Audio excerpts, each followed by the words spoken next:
हाँ प्यारे बच्चों नमस्कार। बच्चों एग्जाम वेदा परिवार में आपका स्वागत है। बच्चों पिछली कक्षा में हम लोगों ने रीजनिंग के बारे में एनालॉजी हमारा चैप्टर चल रहा था, उस पर बहस हुई थी। एनालॉजी में हमने आपको बताया था कि 3 काइंड्स ऑफ एनालॉजी हैं जो हमारे, एक लेटर एनालॉजी और एक जो है आपका वर्ड एनालॉजी और नंबर एनालॉजी। इन्हीं से लगभग 10-12 क्वेश्चन पूछे जाते हैं और जो भी एग्जाम होते हैं अगर एनालॉजी से आता है तो 5-6 क्वेश्चन लगभग कह सकते हैं 10 क्वेश्चन हर एग्जाम, अगर 50 नंबर के हैं 10 क्वेश्चन आपके एनालॉजी के आ जाते हैं। तो चूंकि हमारा टारगेट अब भविष्य में होने वाली जितनी परीक्षाएं वो सब है, तो हमें देखते हैं कि एनालॉजी के बारे में अब हमारा अगला सिस्टम देखा जाता है।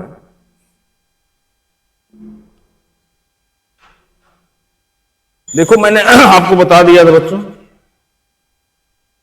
कि एनालॉजी में 3 टाइप पॉइंट्स बताया गया था आपको। एक क्या होता है लेटर एनालॉजी, लेटर एनालॉजी बताया गया था, ठीक है। दूसरा हमने बताया था नंबर एनालॉजी, नंबर एनालॉजी, और तीसरा हमने बताया था वर्ड एनालॉजी। हमने पिछली कक्षा में लेटर एनालॉजी में चर्चा किया था। जो हमारे लेटर होते हैं उनका प्लेस वैल्यू क्या है, किस लेटर, कौन सा लेटर किस क्रमांक पे है, ए से जेड तक जो जिस क्रमांक पे हैं उन्हीं को आधार बनाकर हमने एक इजोटी फार्मूला आप लोगों को बजाता है। इजोटी के आधार पर हम ये जान लेंगे कि ए कौन सा है, बी कौन सा है, सी कौन सा है और डी कौन सा है, ठीक है। उस पर सब बता दिया गया था। आप कोई भी अक्षर जैसे यम है तो 13 हो जाता है, एन है तो 14 हो जाता है। पिछली कक्षा में जो भी बच्चा नहीं देखा होगा जाके हमारी पिछली कक्षा देख लेगा तो उसका एक कंसेप्ट क्लियर हो जाएगा लेटर एनालॉजी का। नंबर एनालॉजी में मैंने आपको बताया था कि नंबर एनालॉजी क्या होती है। जब हम संख्याओं को आधार बनाकर उनका सिमिलरिटी तय करते हैं, संख्याओं का मतलब 1 से लेकर यानी जितनी भी संख्याएं हैं 0 से लेकर 1 अनंत तक, इन्हीं सब संख्याओं को आधार बनाकर हम कई नियम को उसमें फॉलो करते हैं। मैंने कह दिया कि भाई कभी हम देखते हैं कि ये प्राकृतिक संख्या है कि नहीं। प्राकृतिक संख्या का रूल हम फॉलो करते हैं। प्राकृतिक संख्या 1 से शुरुआत होती है, 1 2 3 डॉट डॉट इनफाइनाइट तक हम चलते हैं। उसी तरह पूर्ण संख्या की भी शुरुआत होती है हमारी, कभी कभी 0 से शुरू हो जाता है, 1 2 3 4 डॉट डॉट फिर इनफाइनाइट तक हम चलते हैं। हाँ फिर सम संख्या की बात आती है, हम सम संख्या को भी देखते हैं। हाँ सम संख्या कैसे शुरू होता है, 2 4 6 8, यानी कभी कभी ये होता है कि नंबर इस क्रम पे चलते हैं कि वो सम संख्या का रूल फॉलो करते हैं, ठीक है। कभी विषम संख्या का रूल भी फॉलो करते हैं। विषम संख्या की शुरुआत 1 से होती है, आप जानते हैं, 1 3 5 7 डॉट इनफाइनाइट तक। इस तरीके से हम तमाम प्रकार के रूल देखते हैं। विषम संख्या के बाद अभाज्य संख्या का रूल आता है हमारा, ठीक है। हम उसके बाद अभाज्य संख्या का रूल देखते हैं यहाँ पर। तो अभाज्य संख्या के रूल में हम क्या होता है, अभाज्य संख्या सबसे छोटी अभाज्य संख्या 2 होती है, यानी सबसे छोटी अभाज्य संख्या 2 होती है। हम तो 2 को फॉलो करते हैं। 2 के बाद पहली अभाज्य संख्या 3 होती है, 3 के बाद हमारा 5 होता है, 5 के बाद 7 होता है, फिर 11, फिर 13, फिर ऐसे काफी अभाज्य संख्या हमारी अनंत तक चली जाती है। अभाज्य संख्या के बाद फिर हम ये देखते हैं कि संख्या घन के रूप में है, क्यूब के रूप में है, स्क्वायर के रूप में है बेटा। तो घन के रूप में संख्या हम देखा जाता है बेटा, तो कम से कम हमको 1 से 30 तक या 1 से 50 तक संख्याओं का घन तैयार रहना चाहिए। जैसे 1 का क्यूब क्या होगा, 1 होगा। हाँ 2 का क्यूब क्या होता है, 8 होगा। 3 का क्यूब क्या होता है, 27 होगा। फिर 4 का क्यूब क्या होता है, 64 होगा। 5 का क्यूब क्या होता है, 125 होगा। 6 का क्यूब क्या होता है, ठीक है, 216। मतलब इस तरह से हम वैसे इसी प्रकार हम अगर वर्ग पे जाते हैं तो हम स्क्वायर का भी फॉलो करते हैं। वर्ग का जब करते हैं तो 1 का वर्ग क्या होगा, 1, 2 का वर्ग 2, 3 का वर्ग 3 का वर्ग 9, 4 का वर्ग 16। तो कम से कम 50 तक हमको ये संख्याओं का वर्ग ज्ञात कर आ जाता है। तो हम आसानी से देखिए, इसमें क्या होता है कि आपको स्पीड एंड एक्यूरेसी मेंटेन करना बेटा। जो भी बच्चा दिमाग में जैसे ही क्वेश्चन आया अगर दिमाग में तुरंत उसका उत्तर आ जाए, ये समझ लीजिए कि आप स्पीड एंड एक्यूरेसी मेंटेन कर पाएंगे और परीक्षा में सफल हो जाएंगे। इसलिए हमेशा ध्यान रखना है कि एग्जाम में आपको सोचना ना पड़े, प्रश्न पढ़ते ही तुरंत उत्तर आपके माइंड में सेटअप हो जाना चाहिए और उसका जवाब दे देना चाहिए। तो हम वर्ग की बात करते हैं। फिर यहाँ पर आ जाया यहाँ मतलब क्यूब की बात हुई, क्यूब माने किसका घन क्या होगा, ठीक है। यहाँ स्क्वायर की बात हुई, स्क्वायर क्या होगा, स्क्वायर के बाद इनका वर्गमूल या क्यूब रूट की बात आती है। तो अगर क्यूब रूट की बात आती बेटा तो क्यूब रूट भी हम उसी तरीके से लगभग जो है 50 तक की संख्याओं का क्यूब रूट या और स्क्वायर रूट भी तैयार रहना चाहिए। कहने का मतलब जैसे हमने कह दिया कि भाई 8 का क्यूब रूट क्या है, 2 हुआ, ठीक। 27 का क्यूब रूट क्या हुआ, 3 हुआ, ठीक है। उसके बाद 64 का क्यूब रूट क्या हुआ, 4 हुआ, ठीक है। 125 का क्यूब रूट क्या हुआ, 5 हुआ। उसी प्रकार स्क्वायर की बात आती है, हाँ 256 का स्क्वायर क्या हो गया, स्क्वायर रूट 16 हो गया, ठीक। इस बार 25 का क्या हुआ, 5 हुआ, ठीक। 361 का क्या हुआ, 19 हुआ। इसलिए 625 का क्या हुआ, 25 हुआ। तो कहने का महत्व हमको ये फॉलो करना है, सारे नियम ये जितने भी स्क्वायर रूट क्यूब रूट ये सब दिमाग में रहने चाहिए, तब आप स्पीड एंड एक्यूरेसी मेंटेन कर पाएंगे। क्योंकि रीजनिंग में जो समय आप स्पीड एंड एक्यूरेसी मेंटेन करके निकाल लेंगे बेटा, वो समय आपको वो टाइम आप मैथ में लगाएंगे। अब हम कुछ अपने सवालों पर चलते हैं जो कि नंबर एनालॉजी पे आधारित है। जैसे आपको मैंने बता दिया कि एनालॉजी 3 होती है, जिसको लेटर एनालॉजी, नंबर एनालॉजी और वर्ड एनालॉजी। तो हमने लेटर एनालॉजी के विषय में पिछली कक्षा में बता भी दिया है। इस कक्षा में बेटा हम नंबर एनालॉजी पे सवाल हल करते हैं और रूल यही फॉलो होंगे जो मैंने बताया कि नंबर एनालॉजी में संख्या किस क्रम पे चल रही है, उसमें कौन सा नियम लागू करना है, ये आपको ध्यान देना है। देख कर ही आपको उत्तर निकालना है, अच्छी स्पीड एंड एक्यूरेसी मेंटेन करना है। हम देखते हैं, जैसे हमने देख लिया पहला सवाल हमारा क्या है कि नीचे दिए गए विकल्पों में से संबंधित शब्द ज्ञात कीजिए। जैसे अब इसमें ये देखना है कि बेटा किस रूल का यहाँ फॉलो किया गया है, इसमें कौन सा रूल फॉलो किया गया है। अब आप देखते हैं तो यहाँ ये पहले देखते हैं कि अगर इस रूल का जो फॉलो किया गया है आंसर में वो रूल मिल रहा है कि नहीं। हम देख रहे हैं 7 में गुणा करिए, 7 8 56 हो रहा है। हम भी 9 में 8 का गुणा करके अगली संख्या 9 8 72 ज्ञात कर सकते हैं। क्या मेरे विकल्प में 72 आ रहा है? हाँ बेटा 72 आ रहा है, हमारा उत्तर सी हो गया, ठीक है। चूंकि अगर 72 नहीं आता तब हम कोई दूसरा रूल देखते कैसे रूल का फॉलो हुआ, हमारा ऑप्शन में आंसर आ गया, हम आगे निकल जाएंगे, टाइम वेस्ट नहीं करेंगे। यानी 7 8 56 और 9 8 72, हमारा ऑप्शन सी सही होगा, हम आगे बढ़ते चले जाएंगे। इस तरीके से बेटा देखते हैं कि हमारा कौन सा अगला सवाल में जब देखते हैं। सेकंड सवाल देखिए, सेकंड सवाल ये देखिए,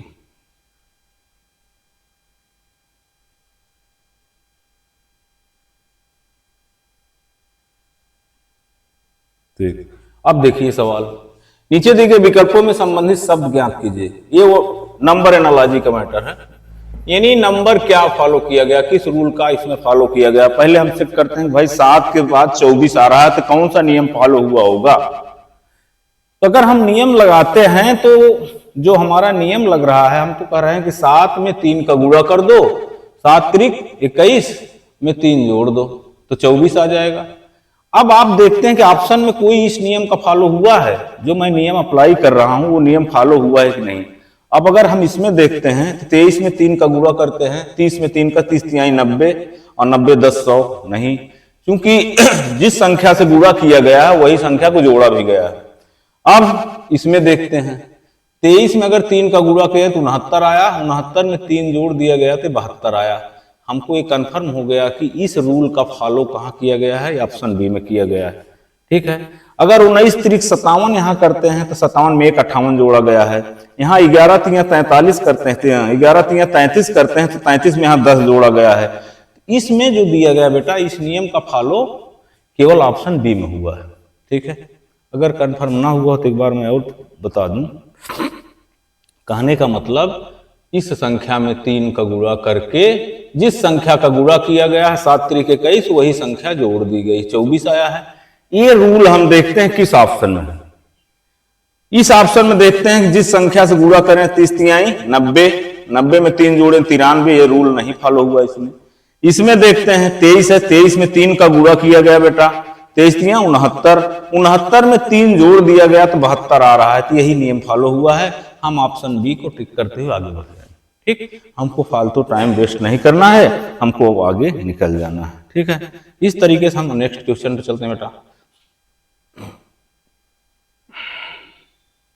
हाँ, अब इसमें देखो, इस क्वेश्चन पे जो है,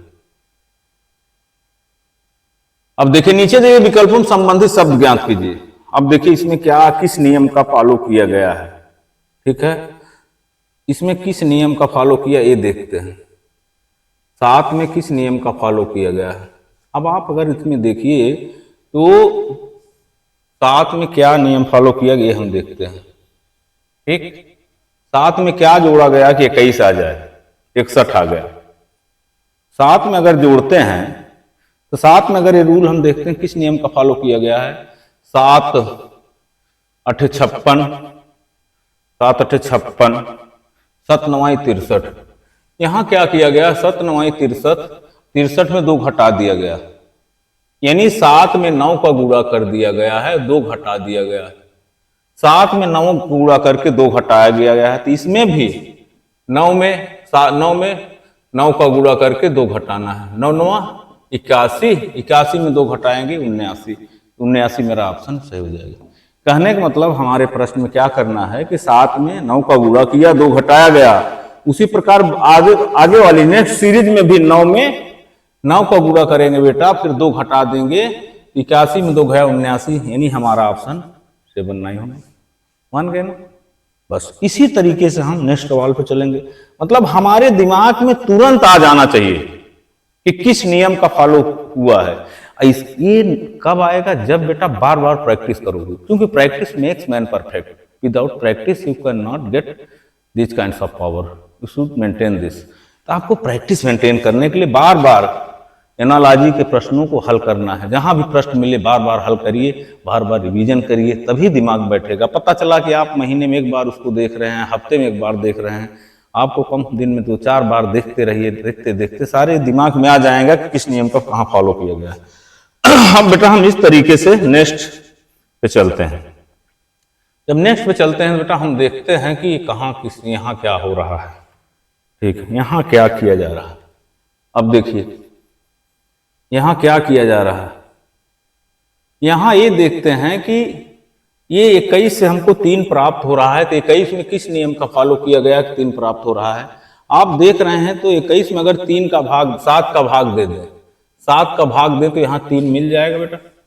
उसी प्रकार हम इसमें भी 7 का भाग दे देते हैं, 7 8 56 और 7 दूनी 14, यानी 82। यहाँ 82 आना चाहिए हमारे ऑप्शन में। देखो 82 आ रहा है, हाँ ऑप्शन भी सही। मतलब ये दिमाग में तुरंत क्लिक करना चाहिए कि 21 से 3 आया तो किस नियम का फॉलो हुआ होगा। यहाँ नंबर एनालॉजी में भाग का फॉलो किया गया, यानी भागफल का। मतलब आपको बहुत सारे नियम दिमाग में रखने बेटा कि किस नियम का फॉलो किया गया है। कभी कभी आपको प्लस का फॉलो किया जाएगा, कभी कभी माइनस का फॉलो किया जाएगा, कभी कभी भाग का फॉलो किया जाएगा, कभी गुणा का फॉलो किया जाएगा। तो ये सारे नियम आपको देखने हैं कि किस नियम का फॉलो किया गया है, इसमें कौन सा नियम अप्लाइड किया गया। ये आपके प्रैक्टिस पे निर्भर करता है। तुरंत माइंड क्लिक करना चाहिए, क्योंकि 21 के बाद सबसे छोटी संख्या 3 आ रही है। तो ये मतलब हुआ है कि केवल भाग पार्टीशन या डिवीजन में ऐसा संभव है कि किसी न किसी संख्या से भाग दिया जाएगा तो यहाँ छोटी संख्या मिलेगी। हमारे दिमाग में तुरंत गया कि 21 में 7 का भाग दिया गया होगा तब 3 आया, तो हम इस वाली संख्या में 7 का भाग दे देंगे और 7 का भाग दे देंगे तो हमको 82 मिल रहा है, तो हमारा ऑप्शन भी सही होगा। इस तरीके से बेटा हम नेक्स्ट क्वेश्चन पे चलते हैं। ठीक है,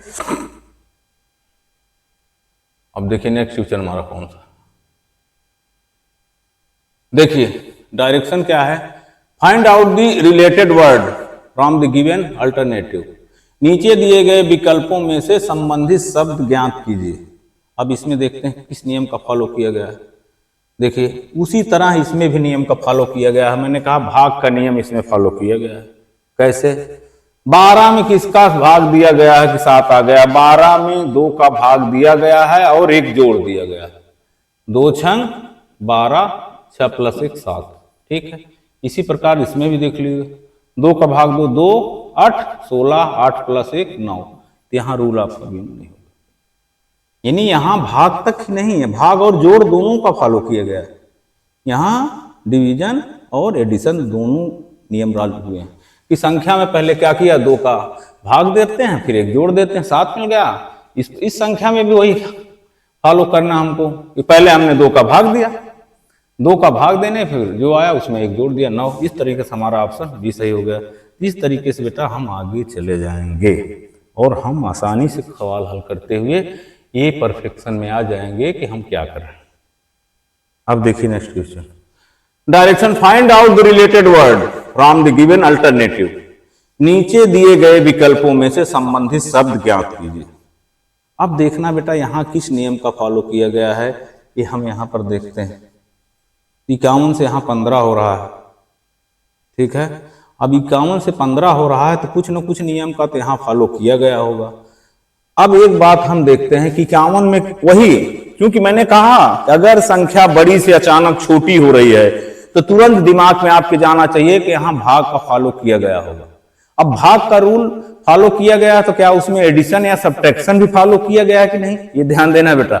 अब देखो 51 से डायरेक्ट 15 हो रहा है, ये दिमाग में रहना चाहिए कि पहली संख्या बड़ी है, छोटी संख्या बाद वाली संख्या अचानक छोटी हो रही है तो जरूर भाग का फ्रैक्शन दिमाग में आ जाना चाहिए, भाग का नियम। अब इसमें देखते हैं 51 में हम 51 पहले किससे डिवाइड हो रही देख लेते हैं, 3 से। तो 3 17, 17 में हम 2 घटा दिए, यहाँ 15 आ गया। उसी प्रकार 63 में हम 3 का भाग दिए बेटा, 3 21 आ गया। 21 में 2 हम घटा दिए, 21 में 2 घटा दिए 19 आ गया। कहने का मतलब यहाँ डिवीजन प्लस सब्ट्रैक्शन का रूल फॉलो किया गया, यानी सबसे पहली संख्या बड़ी थी अचानक छोटी हो रही है तो कुछ न कुछ करामात हुआ है, वो करामात भागफल का हुआ है। भाग करने के बाद हमने घटा दिया, वो हमारा ऑप्शन 19 आ गया, ऑप्शन सी सही बेटा। इसलिए हम क्लिक करते हुए आगे बढ़ते चले जाएंगे, ठीक। हमारा स्पीड एंड एक्यूरेसी मेंटेन हो जाएगा।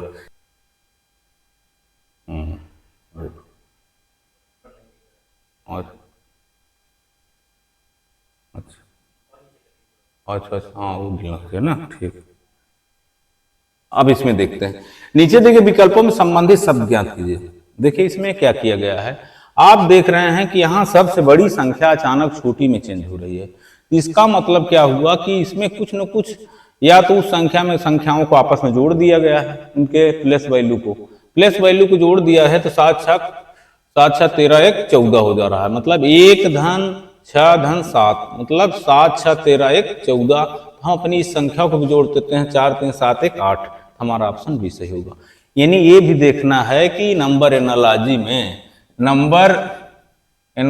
में हम प्लेस वैल्यू पे भी ध्यान देंगे। प्लेस वैल्यू पे ध्यान देने का मतलब उस संख्या का स्थानीय मान को हम जोड़ते चले जाएंगे, उसके आंकिक मान को जोड़ते चले जाएंगे, यानी उसकी डिजिटल वैल्यू को जोड़ते चले जाएंगे। अगर जोड़ पर उठी का, तो अब देखिए 167 है, हमने इसमें 14 बना दिया। कैसे बना, ये सब जोड़ दिया गया, ठीक। उसी प्रकार 143 को हम जोड़ देंगे, 4 3 7 1 8, तो हमारा संख्या ऑप्शन डी सही हो जाएगा, ठीक है। इस तरीके से बेटा हम नेक्स्ट पे चलते हैं।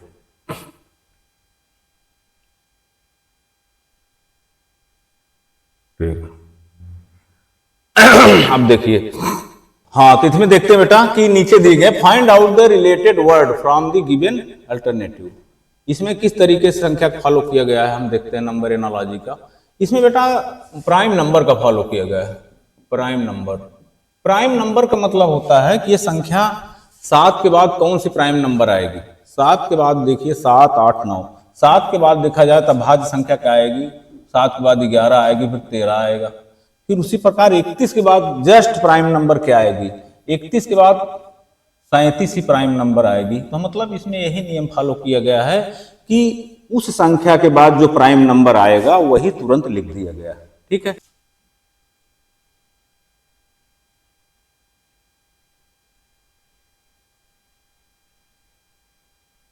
हाँ अब इसमें देखना है, the image contains A number analogy, question from the SSC GD tyre first. अच्छा वो सारे क्वेश्चन हैं इसमें। अब हमको ये देखना है कि इसमें किस सीक्वेंस का फॉलो किया गया है। पर अब हम ये देख रहे हैं कि ये संख्या जो है बेटा, ये संख्या 6 4 1 5 से 5 3 0 4 आ रही है। 7 8 9 6 से किस संख्या में, हमको ये लगता है कि इसमें डिजिटल में कुछ घटा दिया गया। अब देखते हैं यहाँ 5 में 1 घटा दिया 4 आ गया, फिर 1 में 1 घटा दिया 0 आ गया, फिर 4 में 1 घटा दिया गया 3 आ गया, 6 में 1 घटा दिया 5 आ गया। उसी प्रकार हमको फॉलो करना है कि इस वाली संख्या के प्रत्येक डिजिट में एक एक घटा दिया गया। यानी फिर एक बार देखते हैं, इस डिजिट में एक घटा दिया गया 4 आया, इस वाली डिजिट में एक घटा दिया 0 आ गया, इस वाली डिजिट में एक घटा दिया 3 आया, इस वाली डिजिट में एक घटा दिया 5 आया, यानी -1 कर दिया गया। हर संख्या में -1 कर दिया गया। तो वही नियम यहाँ फॉलो होगा कि 7 में एक घटा दो, 7 में 1 घटा दो हम, तो क्या हो जाएगा 6 मिल जाएगा। 8 में एक घटा दें तो 7 मिल जाएगा। तो जहाँ 6 7 हमको मिल रहा है हम वही लगा देंगे। फिर एक कदम और आगे चलते हैं कि 9 में 1 घटा दो 8 आ जाएगा। तो 6 7 8 हमको कहाँ मिल रहा है, ऑप्शन 4 मिल रहा है। तो हमारा उत्तर ऑप्शन 4 सही हो जाएगा। ठीक है, इस तरीके से बेटा हम आगे निकल जाएंगे। अब उसी तरीके से हम नेक्स्ट, हाँ तो प्यारे बच्चों देखा आपने कि हमने जो है नंबर एनालॉजी के लगभग कुछ क्वेश्चन जो थे 15-20 क्वेश्चन कितना आसानी से हल किए। इसमें सबसे पहले बात है बेटा, इसको आपको ज़्यादा से ज़्यादा प्रैक्टिस करना पड़ेगा। और हम एग्जाम वेदा परिवार में आपका सहयोग चाहते हैं और हम चाहते हैं कि आप जो है एग्जाम वेदा परिवार से जुड़कर अपना भविष्य उज्जवल बनाएं। और चूँकि हमारी ऑफलाइन ऑनलाइन कक्षाएं दोनों प्रारंभ हो चुकी हैं, हर बच्चा को एक ऐप प्रदान किया जा रहा है, वो ऐप से जुड़ करके इस कक्षा में भाग ले और अपना भविष्य उज्जवल करे। ठीक है, इसके साथ ही जय हिंद जय भारत आएगा। ये बार बार प्रैक्टिस से आए बेटा। ठीक है, जो भी बच्चा बार बार प्रैक्टिस करेगा उस नियम पर हमेशा चल जाएगा। अब देखिए अगला सवाल क्या है। हाँ अब ये सवाल देखते हैं तो इसमें किस नियम का फॉलो किया गया।